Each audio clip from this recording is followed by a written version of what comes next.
JP Gujarat media તમારું સ્વાગત છે। હાલ વડોદરા શહેરમાં જાહેર રોડ ઉપર ટ્રાફિક શાખા દ્વારા ચેકિંગ ચાલી રહી છે। રોડ સાઇડ જવું નહીં, ગાડી સ્પીડમાં ચલાવી નહીં। ત્યારબાદ આજે વડોદરા શહેરના તાંદલજા રાજવી ટાવરને જોડતો મુખ્ય રસ્તો બંધ કરી દેતા તે વિસ્તારના સામાજિક કાર્યકર વસીમભાઈ શેખ, અશફાકભાઈ, અયુબભાઈ સૈયદદારી મોટી સંખ્યામાં સ્થાનિકોએ પોલીસ ભવન ખાતે કમિશનર શ્રીને આવેદનપત્ર આપ્યું હતું। પોલીસ કમિશનરે જણાવ્યું હતું 2 દિવસ ટ્રાયલ જોવા દો, પછી નક્કી કરીશું તેવું જણાવ્યું હતું।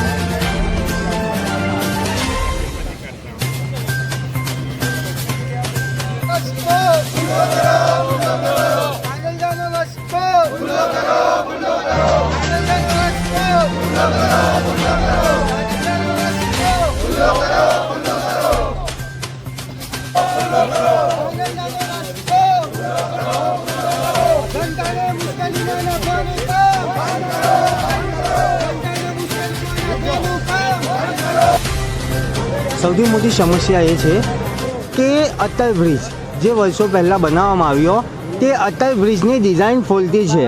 તે અનેકવાર તેના પ્રશ્નો ઉઠ્યા છે અને અનેકવાર અટલ બ્રિજના ઉપર હોય કે નીચે હોય ત્યાં અકસ્માતો સર્જાયા છે। આ તાંદલા વિસ્તારનો જે રસ્તો બંધ કર્યો છે ત્યાં કોઈ દિવસ અકસ્માત સર્જાયા નથી ને અકસ્માત સર્જાય છે તેનું કારણ પણ મુખ્ય કારણ એ છે કે જ્યારે અકોટા બ્રિજ હોય કે વડોદરા શહેરના બીજા અનેક બ્રિજ હોય ત્યાં બ્રિજની સાથે સિગ્નલ છે, તો અહીંયા સિગ્નલ કેમ બનાવવામાં નહીં આવ્યા? પ્રશાસન પોતાની ભૂલમાં આ વસ્તુ કરી ગઈ છે। પ્રશાસનને ખબર જ નથી। પ્રશાસનને અનેકવાર રજૂઆતો કરી કે અહીંયા સિગ્નલ નાખો, ટ્રાફિક વ્યવસ્થા જેનાથી સુધરશે। અને તમે જોયું કે આટલા કરોડ રૂપિયા બ્રિજ પાછળ ખર્ચ્યા તો પણ આજે ટ્રાફિકની સમસ્યાનું નિરાકરણ કરવામાં આવ્યું નથી। તો આ પૈસા શું કરવા નાખ્યા એ સમજાતું નથી, કેમ કે અંગત વહીવટ કરવામાં આવ્યો છે ને ભ્રષ્ટાચાર કરવામાં આવ્યો છે।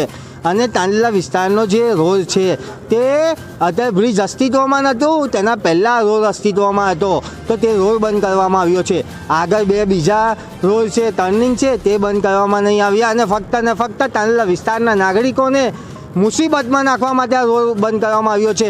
કેમ કે રોજની અવર જવર ત્યાંની વાત કરીએ તો 50,000થી 70,000 લોકો અવર જવર કરતા હોય અને આ રસ્તો બંધ કરવામાં આવે તે યોગ્ય નથી બેરિકેડ મારીને।